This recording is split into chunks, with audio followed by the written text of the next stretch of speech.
Jama'a barkanku da warhaka, da sake kasancewa da mu a cikin shirinmu na tarihin magabata.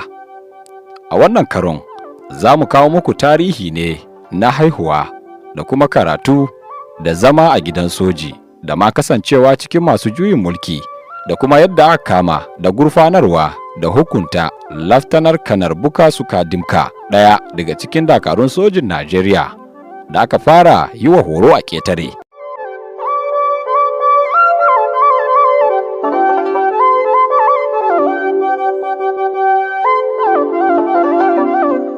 Shi dai Bukka Dimka haifaffen jihar Filato ne na yanzu, wanda aka haife shi a watan Mayun shekarar 1940. Yana daga cikin matasan sojin Najeriya masu sa'a a wancan lokacin, wanda aka tura shi ƙetare domin samun horon soji na musamman. An tura Dimka ƙasar Australia, inda ya samu horo a makarantar Australian Army Officer Cadet School da ke Portsea. Yayin samun horon, ya samu abokan karatu daga ƙasashen Australia da ƙasar New Zealand da kuma Philippines da dai sauransu.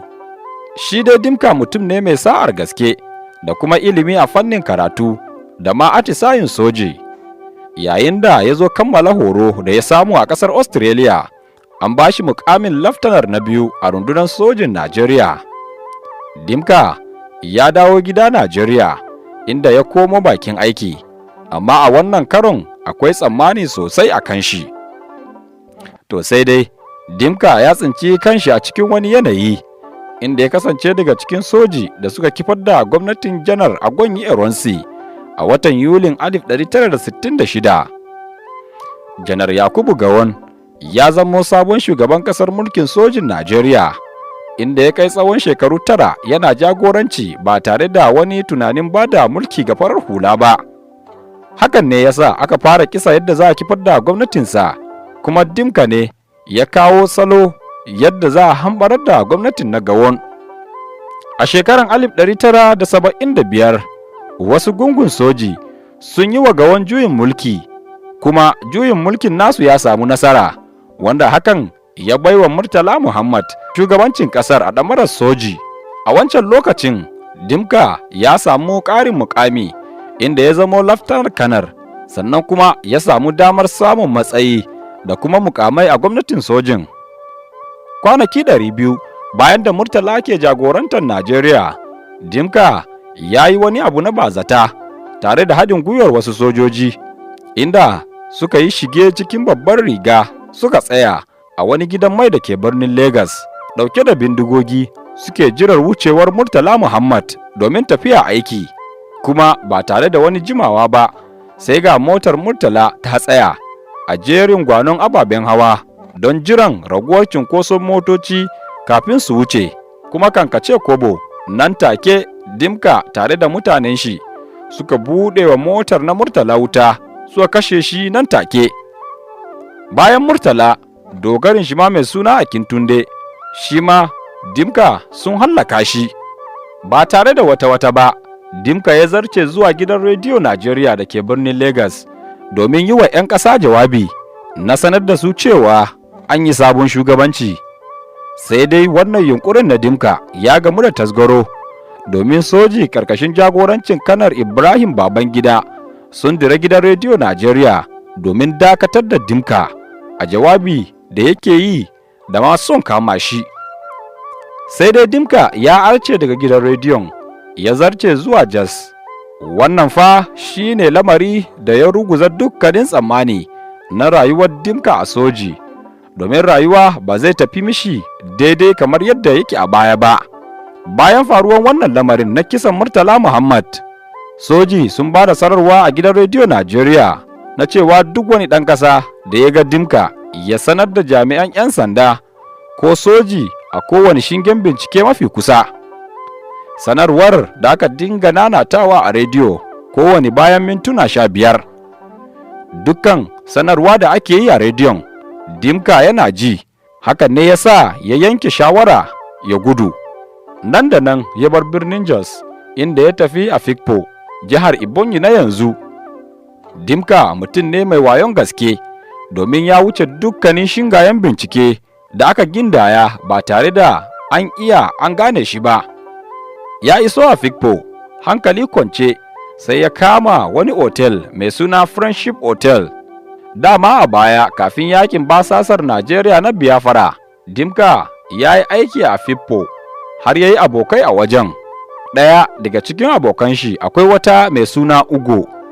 Bayan isar shi Friendship Hotel, Dimka ya tattauna da manajar otel ɗin, inda ya aike shi ya je gidan su Ugo domin ya kirawo ta. A wancan lokacin babu wayar salula, hanyoyin sadarwa ba su da sauƙi kamar yanzu. Manajar na otel ɗin ya yadda ya je kirawo ta, kuma ba tare da ɓata wani lokaci ba sai ga Ugo ta iso otel ɗin, suka kwana da Dimka tare. Yayin da Dimka yake zama a wannan otel, sai ga labari ya fito, kuma ba tare da wata ba. Soji suka yi wa wannan otel ɗin ƙawanya, tare da kutsawa ciki suka fara bin ɗakuna ɗaya bayan ɗaya suna bincikawa. Nan fa da Dimka ya fahimci cewa akwai wani abu da ke shirin faruwa a inda yake, sai kawai ya shige bayan gida, sannan ya fice ta taga, ya tsere zuwa jeji mafi kusa, ya bar Ugo a kwanciyar ɗaki na otel ɗin ita kaɗai. Daga nan ya taho bakin hanya ya ɗauki wani motar haya ya tsere. Yana cikin wannan motar hayan sai kuma ya sake jin wani sanarwa a rediyo na cewa duk wanda ya kalli Dimka ya kamo shi ya miƙa shi ga jami'an tsaro mafi kusa. Dimka yana zaune a cikin wannan motar, ya wuce shingayen binciken jami'an tsaro daban-daban. Duk da haka ba a gane shi ba, amma daga ƙarshe sai ya yanke shawari ya miƙa kanshi ga wani kurtun ɗan sanda a ɗaya daga cikin shingayen bincike da aka kafa ana neman shi.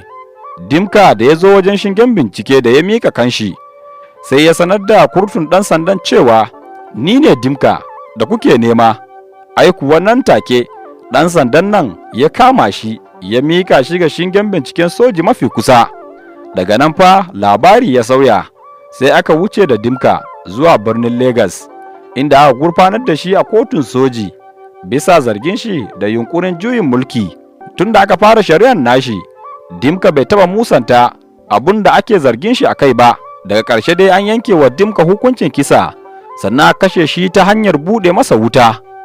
Wannan fa shi ne ƙarshen Dimka, ƙwararren sojin Najeriya da ya samu horo a ƙasar ƙetare, da a wancan lokacin ba kowa ne yake samun wannan damar ba.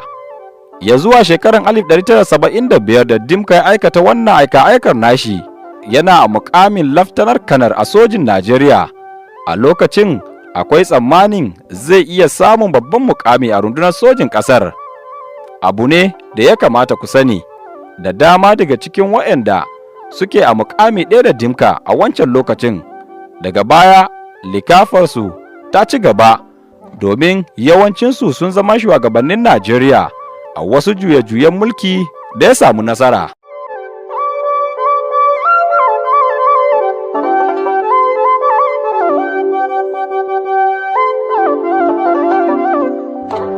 Muna godiya a koda yaushe da bibiyanmu, sai mun haɗu a bidiyo na gaba.